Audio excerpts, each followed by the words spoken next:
Alright lads, how we doing? So last week I had the really ambitious goal of getting this car back on the road, and it wasn't an ambitious goal, it was just an outright stupid goal. There was absolutely no way that was going to happen. We're a little bit behind this week. I was at a funeral all day yesterday, so I never got any work done. But I do now need to motor. The whole goal now, we need this car back on the road. We just need everything sorted so I can send this car for an MOT, get it back on the road. So what I've done is I've made a list. I've just been around the car, I've made a list of all the things I need to do. So obviously that doesn't include body work. We've got quite a few little body work bits to do that I'm nervous about because I've never done any body work either. But you don't need to do that for an MOT, right? And I'll show you what I've got. This isn't in necessarily any particular order. This is just me walking around the car this morning trying to work out exactly what needs doing. So to get this car to an MOT, we need to do the auxiliary belt still. I need to refit the intercooler. I need to tighten the crank pulley, that crank pulley bolt, but obviously I can't do that until I've refit the drive shafts because I need to lock the engine out. I need to refit the airbox in here. I need to fit the ECU. I then need to reinstall the whole front clip. The engine and the gearbox both need oil. I then need to put coolant in when the hoses are all connected back up again. I need to fit all new rear brake, and that includes calipers, because if you saw my other videos I messed these calipers up. I got the retaining clips stuck in the caliper and I can't really be asked to get them out, and these calipers are old anyway, so I've bought replacements. We need new pads and discs, which I've got. That's on both sides of the rear. So then need to bleed the brakes. I then need to refit the whole subframe on the car, bleed the steering with new steering fluid, and then new tyres for the wheels, because like I say, I reckon this car has been tracked and the front tyres are just, there's nothing on either of the front tyres. So I'm going to get 4 brand new tyres matching, because they're actually, all these tyres on this car are all actually different as well. And then I think we are largely there. So I'm basically just going to start wrenching on this thing and you're going to come along for the ride. So the main hold up really at the minute is, as you saw last time, is this auxiliary belt. So I've had some great help in the comments from GH and Ian, thank you boys. So what it looks like I need to do, I have to take more tension off of the belt tensioner. There's currently a tool in there, but it's on setting 1. It needs to kind of be on setting 2. So I need to take more tension off of the belt. And then the mistake I was making was I was trying to like wrap it around, well, either this AC pulley or the alternator, and they've got these, the pulleys have these ridges on it, and so it's just a nightmare to actually get a belt over it. Whereas the idler pulley doesn't have any ridge on it whatsoever. So the idea is that you take more tension off of the belt, and then I grab this, and then you'll actually be able to just push this over the idler pulley way easier than anything with a ridge on it. Right, so first things first, I'm going to use my trusty chain tensioner tool, and I'm going to get the tension off. Oh, come on, you pig. Come on, stay on there.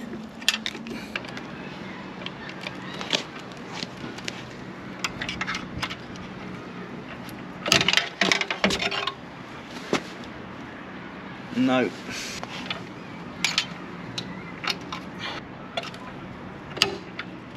Aha. So that's more tension off of the tensioner for the belt. So let's see then. Let's wrap this around there. No. How does that go again? Oh, Jesus Christ, I've already forgotten how it goes. That goes round there. Hooks on there. Come round the AC. And now I think the idea is this should just come down here. Hello mate, you right?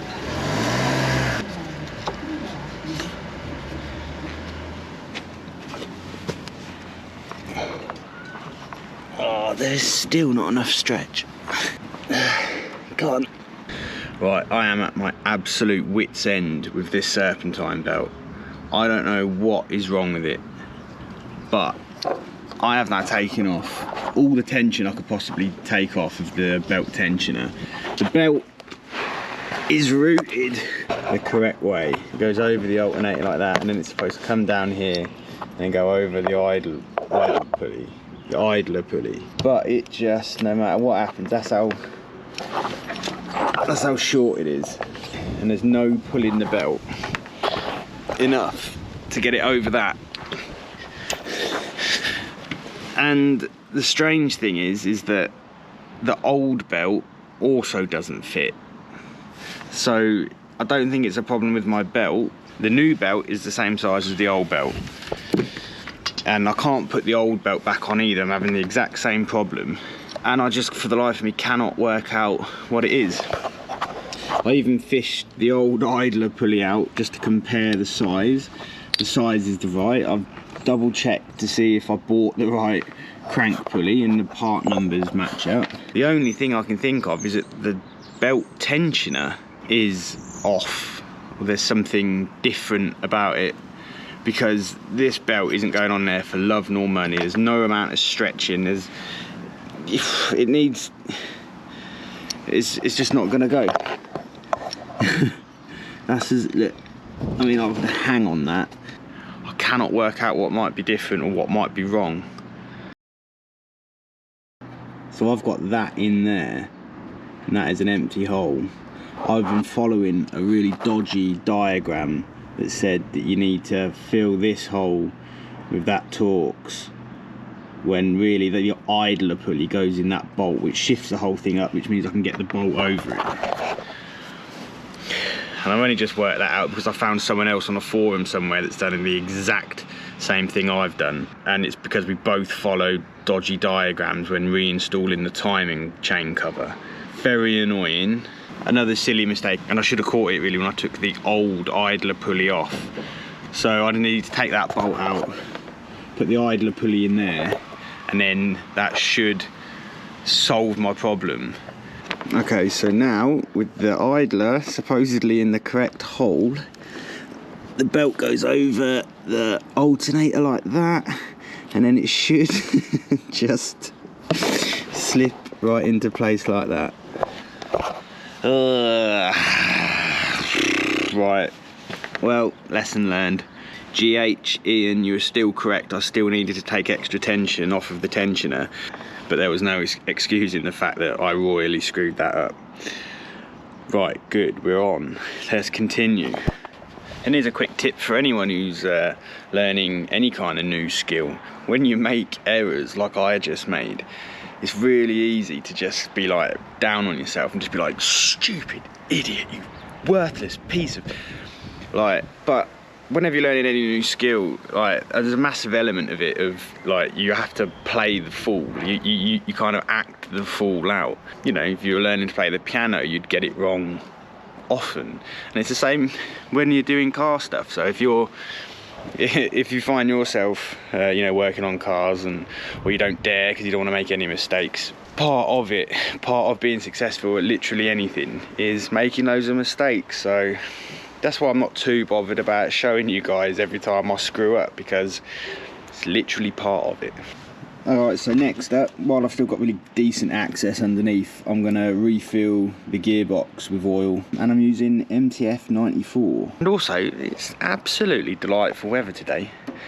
We're like early Feb and it's 13 degrees. I mean, it's basically summer. So I got myself a funky little Sealy pump. It's just going to make it way easier. So I'm just going to pour this in there, crack the bolts open on the transmission and basically just pump it in. Takes about 2 litres, I think. This is a 5 litre bottle. And I've got no idea how to open the bottle.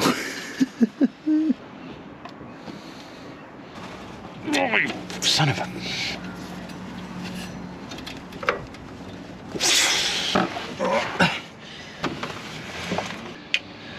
Oh. Oh, you idiot. Oh, it's so tight working under a car like this. Oh, why won't it bump? Pump, pump.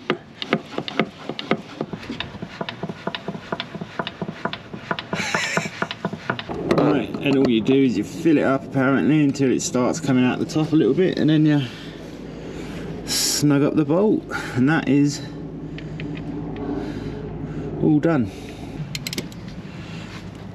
Okay, great, so we can now start crossing things off of the list. So that's aux belt done, gearbox oil done.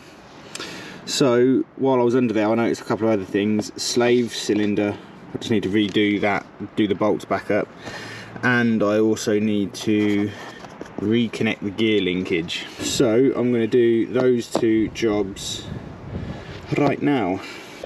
Right, so you can see the gear shift linkage here is these two kind of like knuckle things. Now they popped off, so I'm assuming that they just pop straight back on. Yeah.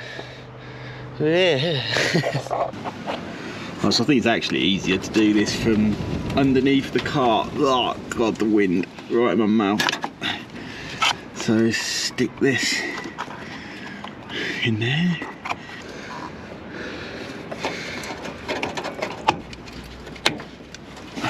Let's just have a quick look and see if that feels okay.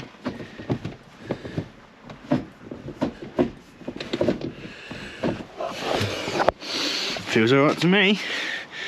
Let's keep going. So let's get the airbox and the ECU back in.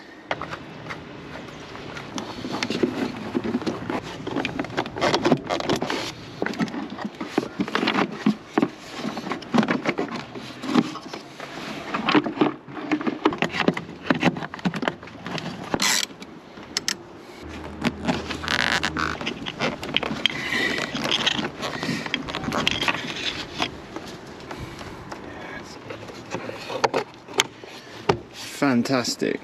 We are now approaching something that is really genuinely now looking like a put back together car. So let's cross that off of our list. Airbox, ECU. Shall we put the drive shafts back in?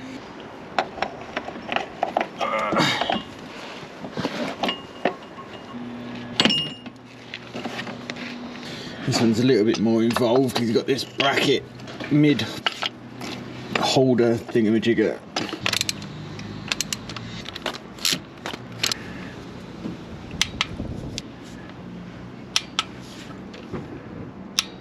Let's get that crossed off our list.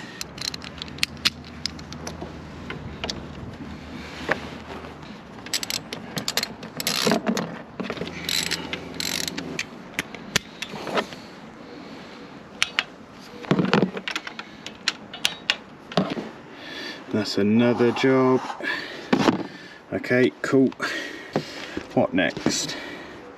Should we do something easy? Should we put oil in the engine? I like the easy jobs.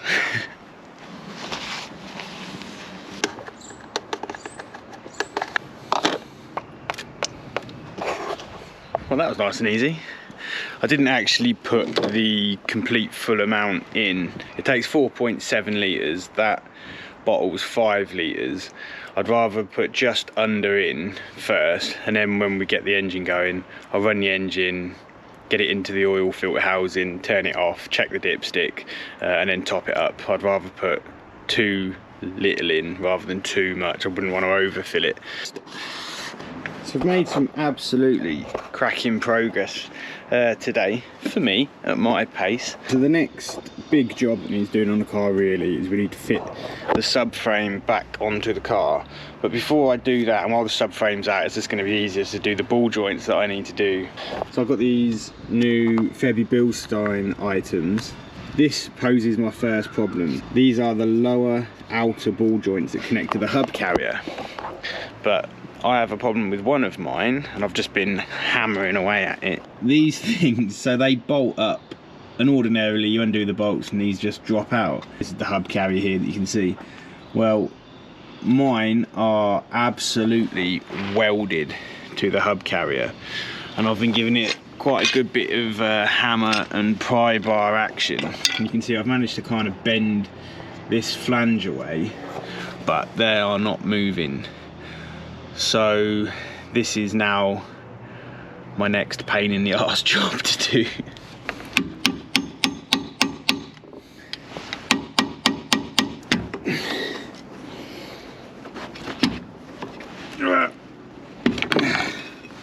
So look, you can see there that that flange is bending, but if you look up there, this piece here, this circular piece, that's all got to drop out, and that hasn't moved a single millimetre. I did have a look online, and lots of people are saying you got to heat them up with a torch, but I don't have a torch, so either I'm just going to keep bashing on them and trying to get them to come out, or I'm going to have to go and buy a torch from somewhere, because there's only so much bashing you can do before you just start looking like a caveman with a club. Right, it's getting late. Let's go and do something easier. Let's just go and fit this. I want to end the day on a mild success.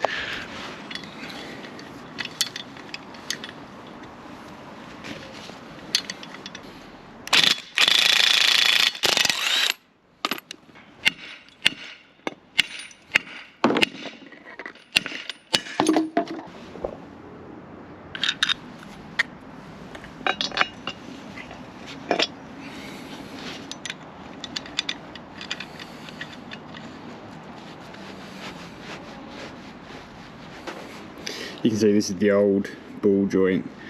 Look, I can just move it ridiculously easy with one finger.